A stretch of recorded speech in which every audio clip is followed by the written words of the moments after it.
Catus Maximus here. This isn't my normal content, but I just wanted to share a discovery I had made, or what my experience has been with DJI's factory Mavic Mini propellers. I'm making this video because there isn't a lot of information on what I've discovered about specific series of propellers, is what I should say. I do a lot of stuff with power tools, and so power tools like software have Type 1, Type 2s, etc., which are revisions. Apparently with the DJI Mavic Mini, when they have the developer test samples sent out to some of the very early reviewers, there were issues with it having maintaining flotation at higher altitudes. And one of the comments on one of those videos is that they were going to revise the propellers before the mass shipments went out for consumer sales. There's been comments on the forums, and people have had issues with vibration, what's known as a Jello effect during the video, because there's excessive vibration getting into the gimbal, and a lot of people have attributed that to various issues with the DJI propellers. And a lot of aftermarket propellers have had even worse issues, unless they're expensive ones. For me, I'm just going to stick with the factory ones. But I did have a little wreck. It actually didn't crash, but I did come into it, drifted into a wall. I was able to pull it away before it actually hit the ground, but it did grind up the tips of the propellers. I could hear it flying. The propellers basically just had some scuffing and just a little bit of damage on the tip, but you could actually hear that. It was pretty surprising. I should mention that for anybody who is a Mavic Mini owner, I've never had issues with the propellers hitting the body of this. I have probably over 60 flights on it, more than 20 hours in the air. And definitely never had any propeller striking issues. But after I got in that wreck, I really do care about this, and I just didn't want to take any chances with these propellers, even though I could have sanded the little tips off. I just decided to go ahead and replace them. And indeed, the noise level did go down, and an easy way to check your props is just to run your fingers across to see if they've ever come into contact with anything. But I fiddled around with this quite a bit, and when it's been flying, I've always had the original factory propellers from my Fly More combo. I bought it back in November. You know, I've touched it here, just multiple times to feel vibration. When it's hovering, you can do that. It's safe.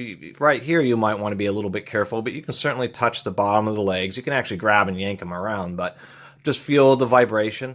If you ever touch the side of the gimbal, you should not be able to feel vibration while it's hovering just with your finger lightly touching the gimbal. Anyway, so I've been kind of used to doing that, so since I replaced the propellers on this side, I put it up in the air to hover, and I felt, and it was pretty smooth there, but I did feel more vibration on this side, so I went ahead and replaced the propellers on this side, all coming out of the spares that come with the Fly More combo. These props are $1.50 a piece too. It's $12 for 8 of them. They're kind of expensive, but I did want to show this QR code of the F series propellers is what I'm calling them, and that's the whole point of this video. Sorry for taking so long for it, but what I had noticed is that when I pulled the propellers off that were on the aircraft from the factory, they have, part number 4726 DJI, but we can see right here this is a B3 series propeller, Baker 3 series, and then a couple of these others here. If we can just get it in the right light, that would be a Delta 3 series. Actually, let me zoom in. There we go. We can see much better. So we have a Delta, I call it the D3 series. And so I thought that was kind of interesting. Maybe that's just for DJI to track the molding, if in case they have any molding issues, or maybe that actually designates some very minute changes to the propeller, and those are like power tool types. They are software revisions, revision numbers. And I noticed on these other side, we have B1 propellers and D2 propellers. And I thought, well, okay, well, maybe that's just how it is.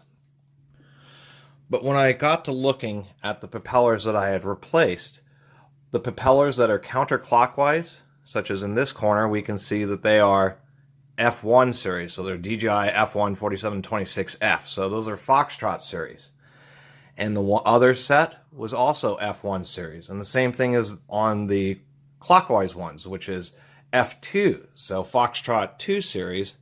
And the same thing on this, Foxtrot 2 series. Once I did that, I immediately noticed that they were actually a little bit quieter. That was for sure. It was noticeable. There almost seemed to be like an extra harmonic with the other propellers. And then when I started touching here and the bottom of the legs, it was lower vibration than I had ever felt with the factory propellers, even when they were absolutely unscathed. And I'm very delicate with this. I make sure to put it in the case. I make sure to fold the propellers properly so the aircraft doesn't sit on the propellers and bend them. They really are delicate. I never carry it in my pocket or anything like that.